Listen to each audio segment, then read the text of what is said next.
got options, you already know. By God's grace, the blessings flow. Let him guide you in all you do. He'll never leave like fake ones do. We all got dreams, you know that's true. But dreams won't pay any bills for you. Seek Jesus while living life. Stay away from hate, jealousy, and strife. Cars, clothes, ice are things that bling, but don't sell your soul for anything. Yes, sir. That's real talk. Choose Christ. Choose life.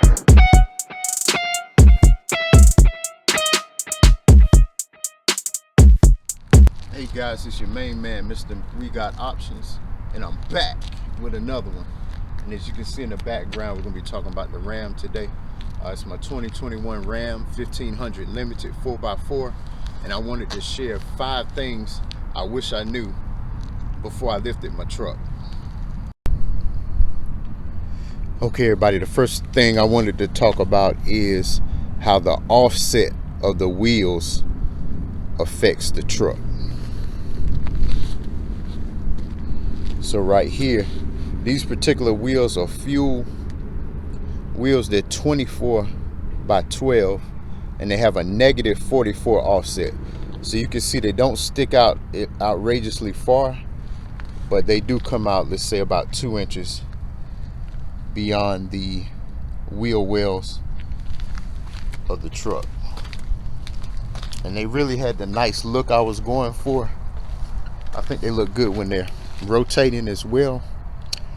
And this particular truck has a 5-inch lift on it, and it also has air suspension from the factory. So that played one part in me choosing this particular truck. The air suspension comes standard with the limiteds, and you can see that it's a pretty hefty size air lift system. All right, so this, like I mentioned, these particular tires are negative 44 offset, and so the more negative it is, the more it sticks out. So you might see some folks and they have a real big poke. They might have a negative 100 offset or a negative 76. I think those are pretty common numbers.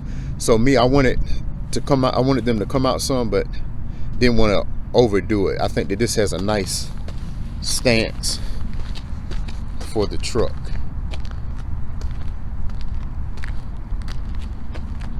Yep. All right, and then another thing about the offset, the truck came with a 0 offset 22 by 9 inch sport wheel, and those tires are roughly about 32 inches in diameter. These particular tires are 35 by 13 and a half by 24.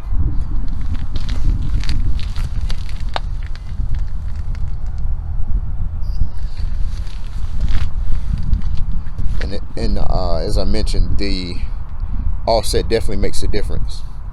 All right, so and the offset affects you when it comes to turning. So with the original tires and wheels that had a 0 offset, those wheels were actually inside the wheel well some. So that makes a big difference when it comes to your ability to turn. And so there had to be some trimming done to make it work, and there's still some more trimming I could do. But what I normally do is when I'm parking things of that nature, I raise the truck completely up so that it's not as affected by the offset. There still could be some minor rubbing here and there depending on where you are, and the truck adjusts heights depending on how fast you drive as well. So just knowing about this particular truck, there weren't many trucks like this on the market with any videos. So I'm hoping this might help somebody when it comes time for them to make their selection on what they choose to do. Okay everybody, 5 things I wish I knew before lifting my truck. Number 2 was how the ride quality is affected. And so when I say ride quality, I think about 3 different general areas where I drive.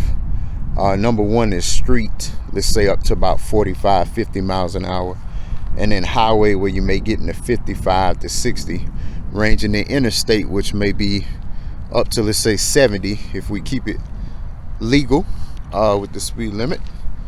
And so on this particular truck, the street version, which is up to I'd say about 45 or so, there's really not much difference that I can notice. Going around turns, of course, you can feel the handling of the truck just because the tires are so wide and everything. But it's a really nice ride, and I think the air suspension helps with that as well.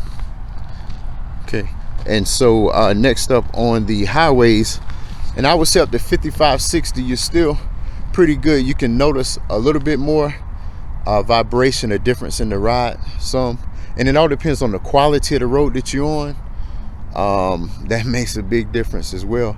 And then interstate speeds, the same thing.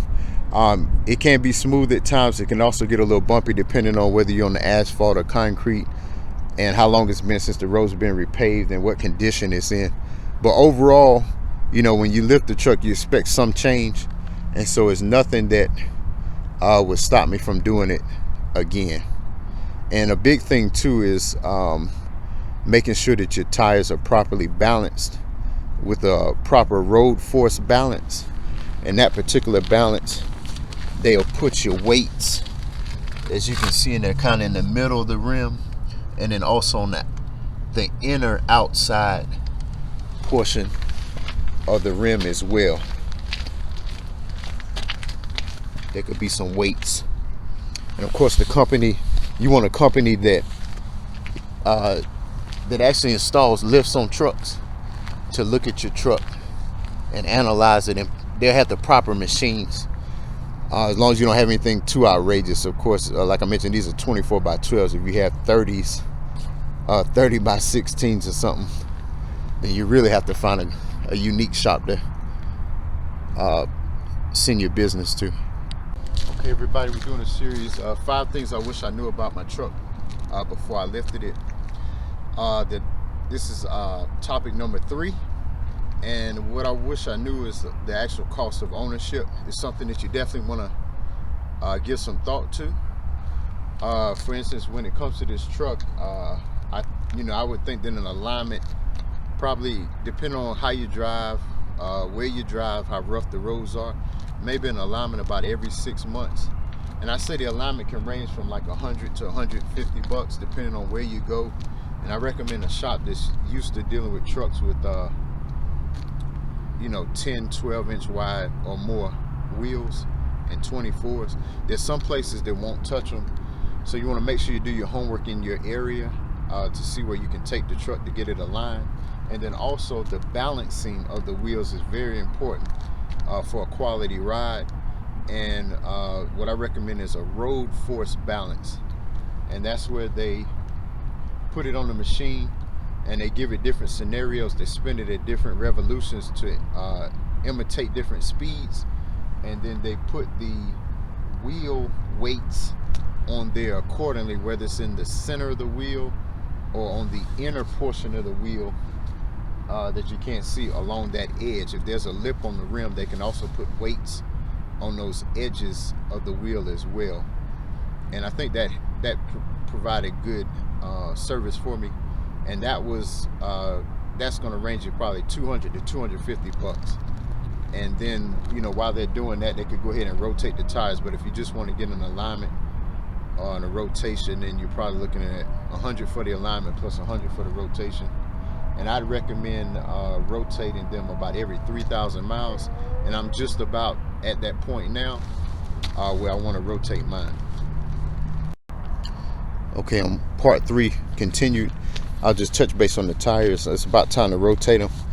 These tires have been on the truck roughly about 3,000 miles, and as you can see, they still have real good tread wear. And to me, it looks like they're wearing pretty evenly because I did invest in that road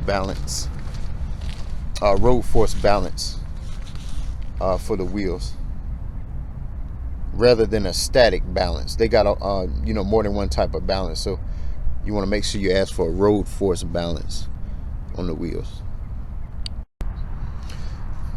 Okay, 5 things I wish I knew before lifting my truck. Number 4, and that's how the electronics and safety features are affected by lifting the truck. This particular truck has a pretty good myriad of safety features.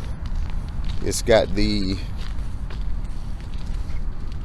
front park assist, and it will also brake as you approach things if you get kind of close at depending on your speed. Got a front camera there, and then there's also sensors up front,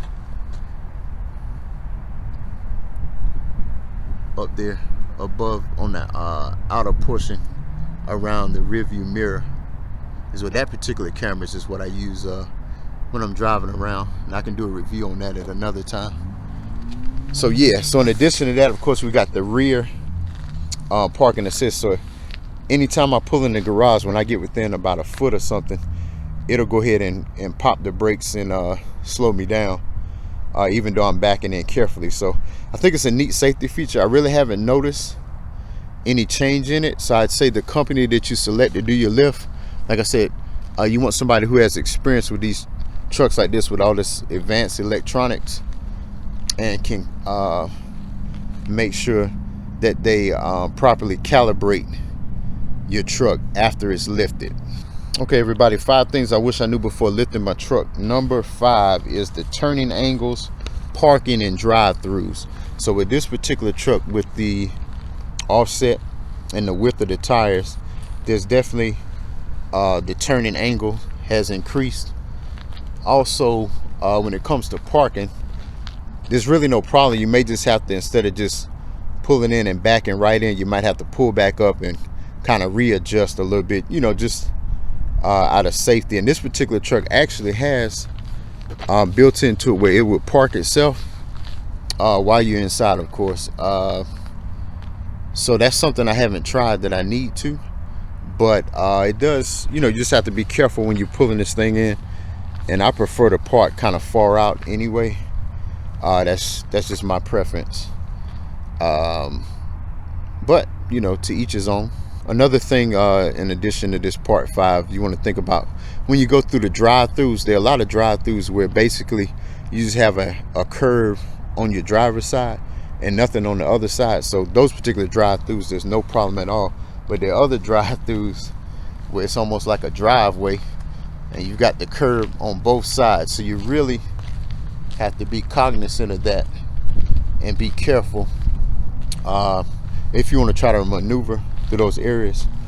So typically what I do is, if depending on what I want to get to eat, if the truck works good, I'll drive the truck. If not, if I think it's a little tight for my taste, then I'll drive something else.